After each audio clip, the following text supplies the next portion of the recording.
လူတွေညှင်းပယ်ခြင်းခံရတဲ့သူအထဲမှာဘန္တာရှိတယ်ဟာလေလုယာလူတွေညှင်းပယ်ခြင်းခံရတဲ့သူအထဲမှာဘာရှိလဲဘန္တာရှိတယ်စာလံ118အခန်းငယ်22မှာဒီလိုပြောထားပါတယ်ညီကိုမောင်နှမတို့တိုက်ကိုတီလုတ်တော်သူများပယ်ထားသောကြောက်သည်နောက်တစ်ဖန်တိုက်တောင်အထွတ်အဖျားသို့ရောက်ပြန်၏Oh this is very powerful နော်တိုက်ကိုတီဆောက်နေတဲ့အခါမှာတဲ့တိုက်အတွက်အသုံးမဝင်ဘူးလို့ထင်ရတဲ့ကြောက်တုံးနေအသုံးမဝင်ဘူးလို့ထင်ရတဲ့အရာတွေကတဲ့နောက်ဆုံးတော့ဟိုးတိုက်ရဲ့ထိတ်ဖျားအထိရောက်တတ်တယ်တဲ့ဘုရားသတိပေးထားတယ်အဲ့တော့ဒီညမှာဘာကိုပြောနေရလဲလူတွေညှင်းပယ်ထားတဲ့သူလူတွေမတုံးကျင်တဲ့သူကတနေ့လူတွေရဲ့အထက်ကိုရောက်သွားတတ်တယ်ဆိုတဲ့အရာသင်အထင်သေးပြီးတော့အမြဲတမ်းညှင်းပယ်ထားတဲ့သူတယောက်ကထိတ်ဆုံးထိရောက်နိုင်တယ်ဆိုတဲ့အရာကိုပြောနေခြင်းဖြစ်ပါတယ်အာမင်အဲ့တော့ဒီနေ့ဒါလေးကိုသိစေချင်တယ်ခုန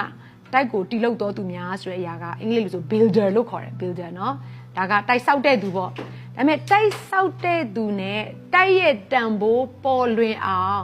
ဒီတိုက်ကိုအာခီတက်တယောက်အနေနဲ့ဆွဲထားတဲ့အရာကမတူဘူးเนาะအဲ့တော့ဒီနေရာမှာ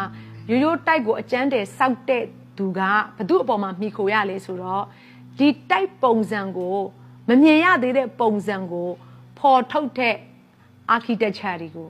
အမှီပြုရတာဖြစ်တယ်နော် engineer တွေကိုအမှီပြုရတာဖြစ်တယ်အဲ့တော့ဒီရိုးရိုးအုတ်နီကဲဒါတဲ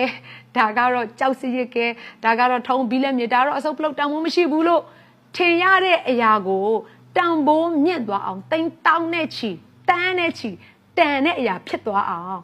လုပ်နိုင်တဲ့သူကမမြင်သေးတဲ့နယ်ပယ်ကိုထုတ်ဖော်လိုက်တဲ့ architecture တို့ engineer တို့ဖြစ်တယ်နားလည်လားမသိဒါကြောင့်လို့ဘုရားသခင်ကကျမတို့အတွက် architecture ဖြစ်တယ်အာမင်အဲ့တော့အကျန်းတယ်ကြီးလို့ထင်ရတဲ့အချိန်မှာကြည့်လိုက်ပါအဲ့ဒါစစောက်နေတဲ့အချိန်မှာဟာဖုံနေနဲ့အုတ်ကျိုးတွေနဲ့ဟာတခါတည်းညစ်ပတ်နေတဲ့သဲတွေနဲ့ဒီဟာကတော့ဘာမှတန်ဖိုးမရှိဘူးပြီးရင်တန်တွေကလည်းအချိုးခံလိုက်ရသေးတယ်ဟိုနေရာကလည်းဖြိုဒီနေရာကလည်းတူးကျမတို့ဘဝတွေတည့်ရဲ့အတ္တထဲမှာရှိနေတဲ့မကောင်းတဲ့ noise တွေတည်င်းတွေကုန်တည်င်းတွေအားလုံးကတစ်ချိန်ကြရင်ဘုရားသခင်လှလှပပပုံပေါ်စေမဲ့အစာအုပ်တစ်ခုဖြစ်တယ်ဆိုတာကိုတတိယစေချင်တယ်အာမင်အာမင်ဒါကြောင့်မလို့ဒီနေ့သင်ရဲ့အတ္တထဲမှာဘုရားသခင်ကဒီနေ့စကားပြောနေတယ်ဒီမှာကျမ်းစာထဲမှာပြန်ကြည့်လိုက်မယ်ဆိုလို့ရှိရင်ယောသက်ဆိုလို့ရှိရင်လည်းသူ့ကိုကြည့်လိုက်ရင်